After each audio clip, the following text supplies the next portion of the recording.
Alléluia, Alléluia. Nous sommes aujourd'hui dans le livre de Genèse. Nous allons lire dans le livre de Genèse, mais aussi dans le livre de Matthieu. Genèse chapitre 3, nous lirons du 1er au 13e verset, et puis Matthieu chapitre 4, du 1er au 11e verset. Nous commençons cette étude sur les tentations d'Adam et de Jésus. Nous avons intitulé donc ce thème Adam et Jésus, tentations similaires, résultats différents. Adam et Jésus, tentations similaires, résultats différents. Genèse chapitre 3, 1 à 13, et puis Matthieu chapitre 4, 1 à 11. Je vais lire. Si vous avez la Bible et vous avez la possibilité de lire avec moi, lisez là où vous êtes. Sinon, je vais lire pour vous. Je lis au nom de Jésus. Le serpent était le plus rusé de tous les animaux des champs que l'Éternel Dieu avait fait. Il dit à la femme, Dieu a-t-il réellement dit, vous ne mangerez pas de tous les arbres du jardin? La femme répondit au serpent, nous mangeons du fruit des arbres du jardin, mais quant au fruit de l'arbre qui est au milieu du jardin, Dieu a dit, vous n'en mangerez point et vous n'y toucherez point, de peur que vous ne mouriez. Alors le serpent dit à la femme, vous ne mourrez point, mais Dieu sait que les jours où vous en mangerez, vos yeux s'ouvriront et que vous serez comme les dieux, connaissant le bien et le mal. La femme vit que l'arbre était bon à manger et agréable à la vue et qu'il était précieux pour ouvrir l'intelligence. Pour ouvrir l'intelligence, elle prit de son fruit et en mangea. Elle en donna aussi à son mari qui était auprès d'elle et il en mangea. Les yeux de l'un et de l'autre s'ouvrirent. Ils connurent qu'ils étaient nus et ayant cousus des feuilles de figuier, ils s'en firent des ceintures. Alors, ils entendirent la voix de l'Éternel Dieu qui parcourait le jardin vers le soir, et l'homme et sa femme se cachèrent loin de la face de l'Éternel Dieu, au milieu des arbres du jardin. Verset 9. Mais l'Éternel Dieu appela l'homme et lui dit, où es-tu? Il répondit, j'ai entendu ta voix dans le jardin et j'ai eu peur parce que je suis nu et je me suis caché. Et l'Éternel Dieu dit, qui t'a appris que tu es nu? Est-ce que tu as mangé de l'arbre dont je t'avais défendu de manger? L'homme répondit, la femme que tu as mise auprès de moi m'a donné de l'arbre et j'en ai mangé. Et l'Éternel Dieu dit à la femme, pourquoi as-tu fait cela? La femme répondit, le serpent m'a séduite et j'en ai mangé. Allons maintenant dans l'évangile selon Matthieu, le chapitre 4. Matthieu 4, on va lire du 1er au 11e verset. C'est un texte que les lecteurs de la Bible doivent connaître. Battant la Bible régulièrement, il y a tentation à Jésus. Bible. Alors Jésus fut amené par l'Esprit dans le désert, le Saint-Esprit, dans le désert pour être tenté par le diable. Après avoir jeûné 40 jours et 40 nuits, il eut faim. Le tentateur s'étant approché, lui dit, si tu es fils de Dieu, ordonne que ces pierres deviennent des pains. Jésus répondit, il est écrit, l'homme ne vivra pas de pain seulement, mais de toute parole qui sort de la bouche des dieux. Verset 5. Le diable le transporta dans la ville sainte, le plaça sur le haut du temple et lui dit, si tu es fils de Dieu, jette-toi en bas, car il est écrit, il donnera des ordres à ses anges à ton sujet et ils te porteront sur les mains, de peur que ton pied ne heurte contre une pierre. Jésus lui dit, il est aussi écrit, tu ne tenteras point le Seigneur ton Dieu. Le diable le transporta encore sur une montagne très élevée, lui montra tous les royaumes du monde et leur gloire, et lui dit, je te donnerai toutes ces choses si tu t'es prosterné et m'adores. Verset 10, Jésus lui dit, retire-toi Satan, car il est écrit, tu adoreras le Seigneur ton Dieu et tu le serviras lui seul. Alors le diable le laissa, et voici, des anges vinrent auprès de Jésus et le servaient. Adam et Jésus, tentation similaire, résultat différent. Tentation similaire, résultat différent. Nous avons vu dans ces récits de Genèse chapitre 13 ozomona wana ezali Nzambe asali mokili, Nzambe asali moto, Nzambe apesi Adam atie na kati ya jardin avec comme mission, Dieu lui confie comme mission de gérer les jardins, d'assujettir la terre, la création, de cultiver la terre. Dieu a donné à Adam beaucoup de pouvoir dans cette mission qu'il lui avait confiée. Et Adam, qui à cette époque-là ne vivait pas comme nous aujourd'hui, Adam et sa femme Ève n'avaient pas des habits. Avant basa lisumu. Mais ça y ça le comme côté parce que lisumu ezala quitté. Il n'y avait pas de péché. Le péché n'était pas encore entré. Nabomo ya Adam tonakati ya mokili. Adam zalaki bien. Lui et sa femme vivaient dans cette relation parfaite avec Dieu, dans cette bonne relation, communion avec le Seigneur Dieu. Entre-temps, l'ennemi, le diable, qui lui avait tenté d'usurper, de prendre la place de Dieu, il a été précipité. La Bible dit, Satan qui a voulu monter au-delà de là où le Seigneur l'avait placé.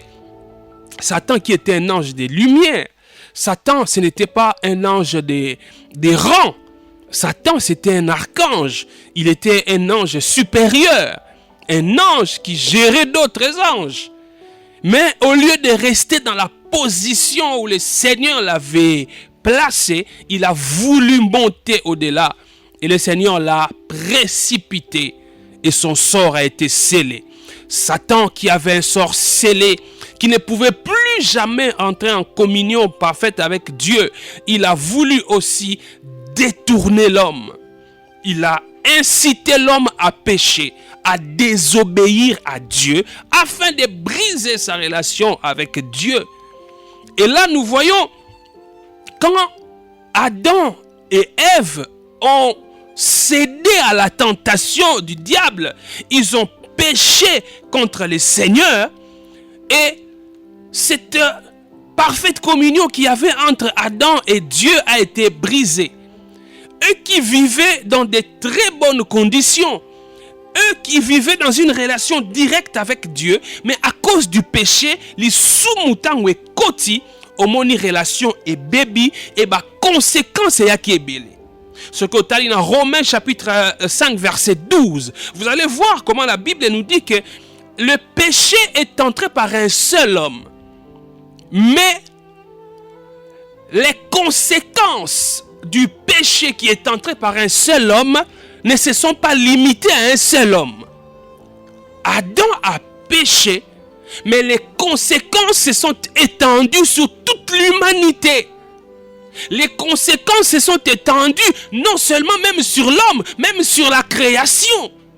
À cause du péché commis par un seul homme. Mais les péchés se sont étendus sur tout le monde.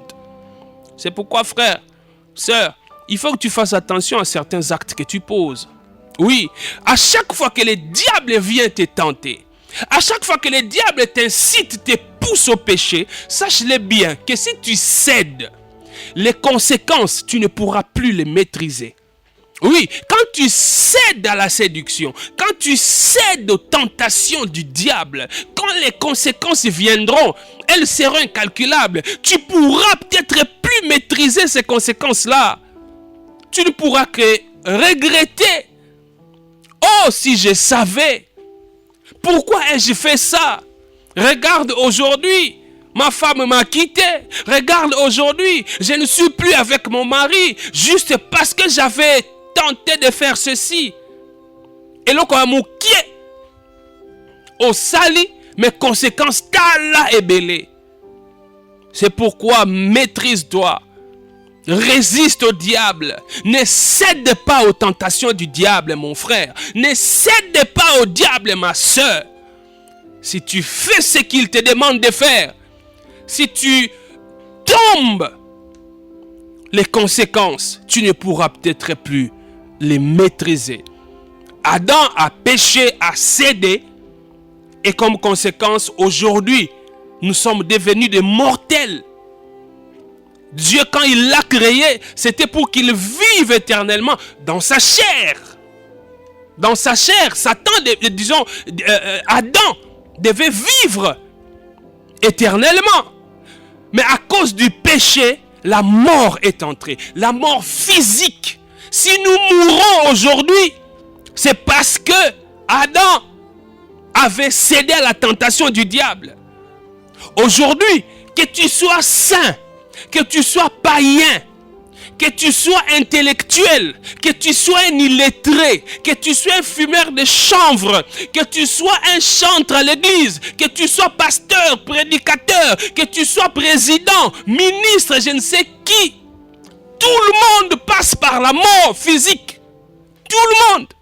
Mutunio soit kufaka. Pour un nini, parce que Adam avait cédé à la tentation du diable. Conséquence s'étendent sur toute l'humanité. Il y a aussi la mort spirituelle. Il n'y a pas seulement la mort physique. Parce que Adam et Ève avaient cédé, qu'est-ce qui arrive? Tout être humain naît dans une situation de mort spirituelle. Tout être humain, je dis bien. Même le bébé qui naît, il naît dans une situation de mort spirituelle. C'est-à-dire séparé de Dieu à cause de la nature pécheresse. Tango muto abotami na liwa ya molimo. Parce que moto mokote abotamaka mwana nzambe. Depuis le jardin, depuis qu'ils ont cédé à la tentation, toute personne qui naît, il naît séparé de Dieu. On ne naît pas enfant de Dieu, on devient enfant de Dieu. C'est pourquoi dans la série précédente, qui a été intitulée Le pouvoir de devenir, nous nous sommes étendus sur ça, pour montrer que nous tous, nous naissons païens, nous naissons dans la mort spirituelle, loin de Dieu, nous naissons sous la malédiction du péché. Tout être humain naît sous la malédiction du péché. Tout être humain, quand il naît, il est condamné à l'enfer. Mais pour y échapper, c'est quand on devient enfant de Dieu. C'est pourquoi il faut naître de nouveau. Quand on naît de nouveau, on est enfant de Dieu. Et cela c'est fait par le Saint-Esprit qui le rend possible quand nous plaçons notre foi en Jésus-Christ, en reconnaissant que nous sommes nés pécheurs, loin de Dieu. Et Jésus-Christ est mort pour Dieu à la croix à cause de nos péchés pour nous racheter. Alléluia. Alors, quand l'homme est tombé, quand vous lisez Genèse, chapitre 3, particulièrement le verset 15, vous allez voir que Nzambe déjà depuis Eden a bandi ko décliner plan naye ya salut. C'est-à-dire que tango mutu akei mo sika na Nzambe, likolo lisumu, Nzambe a exprimé qui déjà volonté naye, to plan naye ya ko siko la bateau pour racheter les hommes. Dieu l'a déjà exprimé. Lisez Genèse chapitre 3, verset 15. Tant Nzambe azoyebi sa serpent, bia yo lokolo sali boye, na kotia koina na entre yo nyoka na mwasi. Il dit entre ta postérité et sa postérité. Oui, celle-ci t'écrasera la tête et toi, tu lui mordras les talons. Et ça dit qu'exprimer eloko nini olinga ko salema et pas ya Yesu Christo et salema kiti e ko salema ne kulusu. Alléluia. Ça dit que Nzambe déjà qui na volonté ya ko zongisa biso na boyokani na ye. Na nzela ya Yesu Christo. Mais Satan, il n'a pas désarmé. Il a tout fait pour tenter de contrecarrer le plan de Dieu pour le salut de l'humanité. Quand tu lis l'histoire de la Bible, quand tu lis plusieurs récits dans la Bible, on comprend que le diable a tenté à plusieurs reprises. Il y a qu'à détruire cette postérité de la femme dont le Seigneur a parlé dans la Bible. Nous le voyons par exemple quand Adam et Ève ont commencé à avoir des enfants. Ils ont eu Caïn et Abel. Soudainement, Caïn, il est devenu jaloux de son frère Caïn, de son frère Abel. Caïn a tué son frère Abel. Abel est mort. Le diable pensait peut-être que cette postérité dont Dieu avait parlé, c'était Abel. Non. Quand il s'est rendu compte que ce n'était pas là, il n'a pas baissé les bras. Il a continué à vouloir contrecarrer les plans de Dieu pour le salut de l'humanité. Et vous allez voir, par exemple, en Égypte, quand Moïse est né, il y avait cet ordre qui a été donné par le roi égyptien, par le pharaon, de faire périr, tuer tous les enfants mâles. Tous les enfants mâles qui naissaient des femmes hébreux. Il fallait tuer ces enfants-là. Heureusement, Moïse, il a échappé. Moïse, qui d'une certaine manière était aussi le type de Christ, qui préfigurait le Christ. Moïse n'a pas été tué. Mais le diable n'a pas baissé les bras. Quand vous regardez encore dans Matthieu chapitre 2, vous allez voir là-bas comment Hérode, après avoir appris la naissance de Jésus par les mages, Hérode aussi a cherché à tuer l'enfant. Et ne sachant pas où exactement se trouvait Jésus, il a donné cet ordre d'éliminer physiquement, de tuer tous les enfants des Juifs dont l'âge partait de 2 ans jusqu'en bas. Il fallait tuer tous les enfants des Juifs, pensant qu'il allait mettre la main sur Jésus. Mais il n'avait pas réussi. Parce que Dieu avait son plan. Dieu voulait te sauver, toi. Christ devait naître. Il devait grandir. Il devait commencer son ministère. Il devait passer par la croix. Pour que toi, tu sois racheté. Pour que toi, tu ne sois plus sous la conséquence du péché. Pour que tu échappes à l'enfer. Alléluia. Et finalement, Christ est né. Christ a commencé son ministère. Et nous sommes maintenant dans le récit de Matthieu chapitre 4 que nous avons lu. Et ce récit nous montre cette autre tentative du diable de vouloir intercaler encore les plans de Dieu. Satan se rend compte maintenant que je n'ai pas pu empêcher la naissance ou la venue dans le monde de la postérité de la femme dont l'Éternel avait parlé dans les jardins. Cette postérité est venue, cet enfant est né. Dieu lui-même s'est incarné au travers de cet enfant. Il est né, il a grandi et il doit commencer son œuvre, son ministère. Et vous allez voir maintenant que Satan, qui est venu tenter Jésus, sa démarche, il voulait empêcher justement Jésus d'accomplir la volonté de Dieu.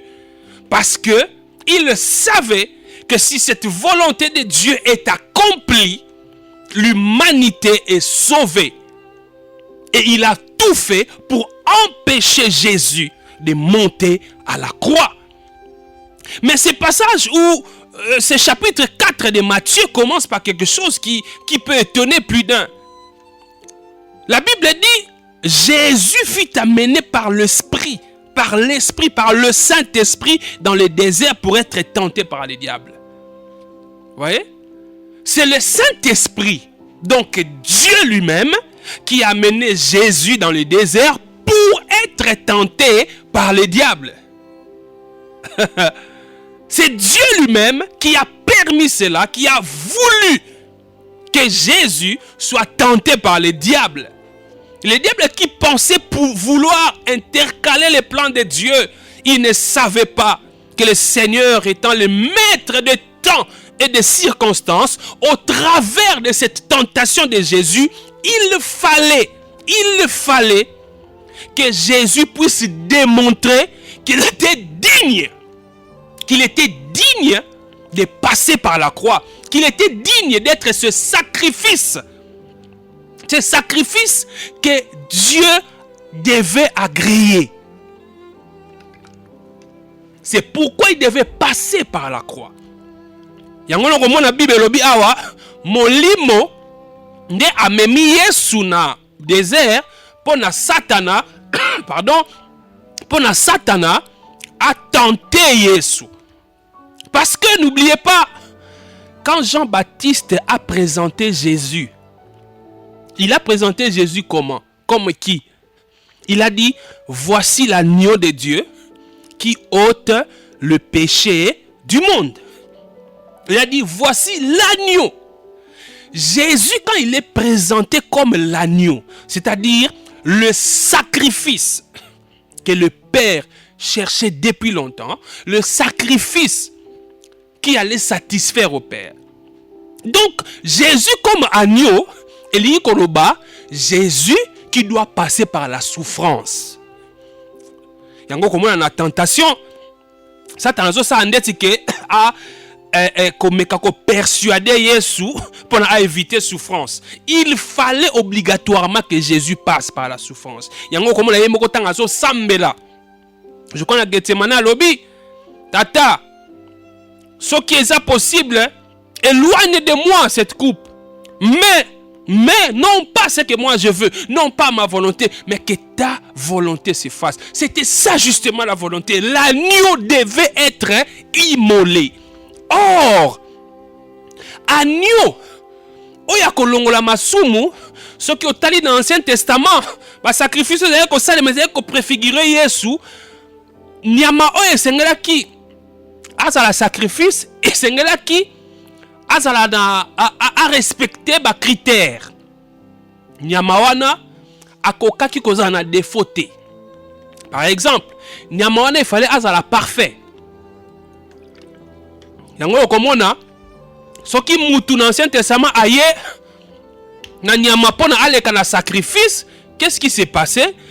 Il fallait que le sacrificateur a vérifié atala soki nyama wana azana défauté. Zomona, po nyama o azana défaut, bakokaki ko bonzela enkolo te. Siko Yesu Christ pe, lokola l'agneau qui ôte le péché du monde, il fallait démontrer qu'il est parfait. Il fallait démontrer que Yeo aye pona ko sikola bato. Yeo aye pona ko bikisa bato pona ko longola masumu, ye moko akoraye ko zana masumu te. Parce que l'olenge moko ezali ko sale manatang wakala soki balingi ko bonza ebwele. Qu'est-ce qui se faisait? Mutu azala masumu akozwa loboko na ye akotia yango likolo ya nyama oyo esengeli ba sacrifier. Comme pour dire que masumu ya mutu wana ekeye pa ya nyama pe sainteté ya nyama eye et pas ya mutu nde masumu neza couvert dans l'Ancien Testament neza ko salema. Alors ezalaki ko lakisa œuvre o Yesu Christ a kusala. Yango il fallait aller kana tentation wana pour la ko démontrer kazalaki digne. Dans la Bible zoloba Yesu Christ il est amené au désert pour être tenté par le diable. Le mot tenter ou tester, tenter peut vouloir dire tester, ils ont le sens mi-balé. Ils ont deux sens. Il dit qu'on va éprouver, il dit qu'on va attirer. Éprouver, attirer. Il fut amené dans le désert pour être tenté par les diables. Tenter veut dire éprouver, c'est-à-dire quoi éprouver? C'est-à-dire éprouver pour vérifier la solidité. Pour vérifier la solidité. Quand la makasi eloko, il fallait qu'on éprouve yango. Jésus devait tenter pour démontrer la solidité de Jésus, pour démontrer l'efficacité de Jésus, pour démontrer qu'il était digne d'être l'agneau de Dieu. Tenter veut dire aussi attirer. Attirer comment? Attirer vers le mal. C'est ce que veut dire aussi tenter. Attirer vers le mal. Donc, le Saint-Esprit a éprouver la résistance, la solidité de Jésus-Christ, alors que le diable, lui, il cherchait à séduire Jésus-Christ pour lui faire commettre le mal. Or, le diable oubliait que Jésus ne pouvait pas commettre le mal. Oui, il ne pouvait pas commettre le mal. Il n'a point connu de péché, nous dit la Bible.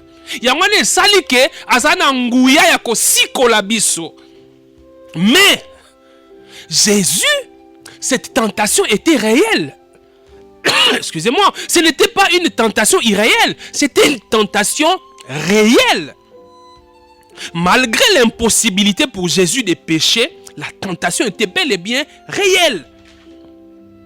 Et ça allait dire sous pas si makasi, dur à supporter pour Jésus qui ne pouvait pas pécher, mais il était soumis à la tentation.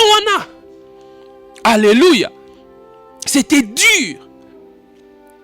Mais il fallait que la perfection de Jésus-Christ, comme homme, pas comme Dieu, mais comme homme, soit manifestée. Il fallait que la perfection de Jésus-Christ soit manifestée. Cela c'est fait pourquoi? Cela c'est fait parce que Jésus n'a point cédé. Il y a un démontré qui perfectionne. Si on a noté le pardon. Na deux textes autant. Genèse 3 et puis Matthieu chapitre 4. Au comment on a la tentation tentation il y a Adam et Ève et puis tentation il y a Jésus. Tentation il y a Tata Nabiso Adam, le premier homme. Adam a échoué. Contrairement à Jésus, Adam lui, il a échoué, il a cédé à la tentation. Mais Jésus, au travers de cette tentation, il a honoré le Seigneur. Il a démontré qu'il ne pouvait pas céder au mal, il ne pouvait pas céder au péché. Mais il y a une chose, le Seigneur t'a remarqué. Tentation il y a Adam et Salémi dans le contexte nini. Et puis tentation il y a Jésus et Salémi dans le contexte nini. Adam, le diable, il vient chercher à séduire Adam dans le jardin d'Éden. Éden, c'est le lieu de la perfection. Éden, c'est un jardin de délices. Yoka bien. Éden, c'est le lieu de la perfection. Éden, c'est le lieu des délices. Éden, c'est le lieu où Adam et Ève ne manquaient de rien. Éden, c'est le lieu où Adam ne mourrait pas de faim. Éden, c'est le lieu où Adam et Ève étaient à l'abri du besoin. Alléluia. Est-ce qu'il y a quelqu'un qui est en train de me suivre ce matin? Éden, c'est le lieu rêvé. C'est le lieu où tout le monde voudrait être. Pardon. Mais, malgré que Adam était en Éden, le lieu de perfection, à l'abri du besoin. Donc, Adam, on peut dire qu'il n'avait pas le droit. Il n'était pas dans des conditions pour céder à la tentation. Parce qu'il ne manquait de rien. Il avait tout. Il avait tout. Sur le plan moral, spirituel, physique, il avait tout. Il ne manquait de rien. Adam, pourquoi tu as cédé alors que tu avais tout?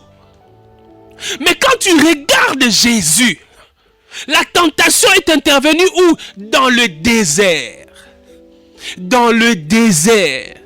La Bible dit, après avoir jeûné 40 jours et 40 nuits, le Seigneur, notre Maître Jésus-Christ, a eu faim. Il a eu faim. Et qu'est-ce que Satan vient lui dire en premier lieu? Prends ces pierres, transforme-les en pain. En fait, on dirait que Satan voulait dire à Jésus, l'autre est là, Adam, il était dans de bonnes conditions, il ne manquait de rien. Mais il est quand même tombé, il a quand même cédé à la tentation.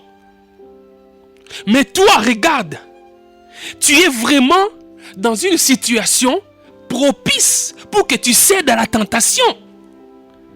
Tu as faim, tu es dans le désert, tu n'as rien. Mais moi je te propose, transforme ces pains, transforme cette pierre en pain pour que tu manges. Alléluia. Mais Jésus-Christ, malgré, par là la manière des hommes, on peut dire que toutes les conditions étaient réunies pour que Jésus-Christ cède à la tentation. Toutes les conditions étaient réunies pour qu'il cède à la tentation. Mais Jésus-Christ n'a point cédé. Il n'a point cédé. Il n'est pas tombé dans les pièges du diable. Bien-aimé dans le Seigneur, la précarité n'est pas une raison pour commettre le mal. La précarité, le manque, le besoin, ce n'est pas une raison pour pécher. Tu te dis enfant de Dieu, tu aimes Dieu, tu ne peux pas donner comme raison. La situation dans laquelle je me trouve, je suis obligé de commettre ce mal pour survivre. Non! Non! Notre modèle Jésus-Christ, notre modèle Jésus-Christ, notre maître, il avait faim. Il avait faim. Et il avait même le pouvoir. Il le pouvait s'il le voulait. Si c'était la volonté de son Père, il pouvait transformer une pierre en pain. Il en avait le pouvoir. Mais il ne l'a pas fait. Il ne l'a pas fait. Il n'a pas cédé à la tentation du diable. Nous verrons prochainement pourquoi il n'a pas fait cela. Retenons pour aujourd'hui, en guise de conclusion, que la précarité, les difficultés ne peuvent pas constituer une raison pour toi qui te dis enfant de Dieu de céder au mal. Tika kopesaka raison wana nazalaki obligé kaka na sala yango te ozo obligé te. Mutu oyo azo sala mabe parce que alobi ke naza na situation ya pasi. Situation nazalaki nango ifale kaka na kosa. Soki na kosa kite ndenge na kufa. Soki na kosa kite ndenge na zweloko te.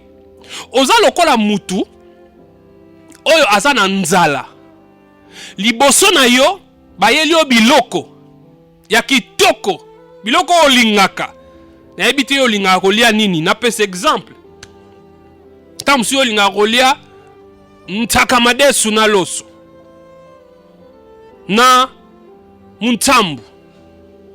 Oyo batumba na makala ya sala kindeki. Mikolo yo pe ntafu ebimi, batena ntafu pembeni. Siko oza na nzala. Bayeli yo biloko wana olingaka kolia. Ntaka madesu loso muntambu batumba na ntafu. Mais biloko wana eza empoisonné. Oyebi yango pe bien ke biloko oyo bayelinga eza empoisonné. Mais tango ozo tala yango boye zo bimisa milinga ozo mona kitoko na kolia. Mais sachant que biloko wana eza empoisonné, est-ce que okolia yango opoza na nzala? Est-ce que tu vas manger une nourriture empoisonnée parce que tu as faim? Mangeras-tu de la nourriture empoisonnée juste parce que tu as faim? Non, tu ne mangeras pas. Tu vas préférer mourir de faim que de manger une nourriture empoisonnée. Alors toi qui cèdes au péché, qui cèdes au mal, parce que tu es dans une situation de précarité, parce que tu es dans une situation de manque, tu es semblable à une personne qui se jette sur une nourriture empoisonnée. Le Seigneur, il était dans le désert, il avait faim. Il avait faim, mais il n'a pas cédé à la tentation. Voilà ce que le Seigneur voulait te dire aujourd'hui.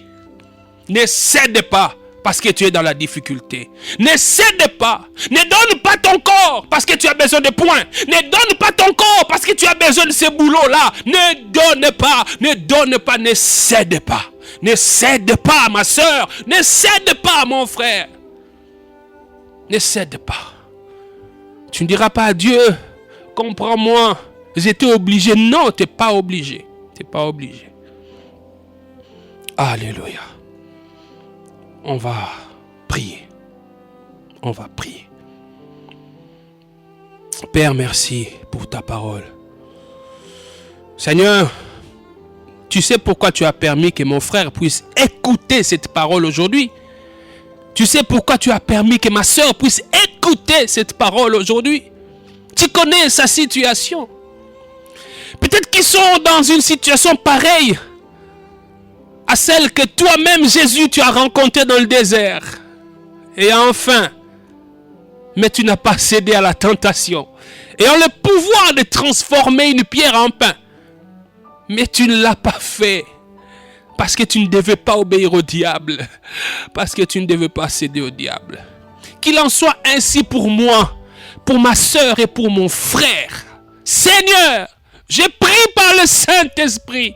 Donne-nous de tenir ferme, de résister au diable, de ne pas tomber dans la tentation. Seigneur, cette personne qui avait pris une mauvaise décision à cause de telle ou telle autre situation. Seigneur, tu sais, ma soeur, mon frère, il est peut-être sur une voie pour commettre un acte mauvais, un acte qui est un péché, parce qu'il s'est dit, je suis obligé de le faire. Mais Seigneur, tu as envoyé cette parole pour changer la vie de ma soeur, pour changer la vie de mon frère. Fais-le. Au nom de Jésus-Christ. Au nom de Jésus-Christ. Au nom de Jésus-Christ. J'ai ainsi prié pour moi-même, pour ma soeur et pour mon frère. Amen.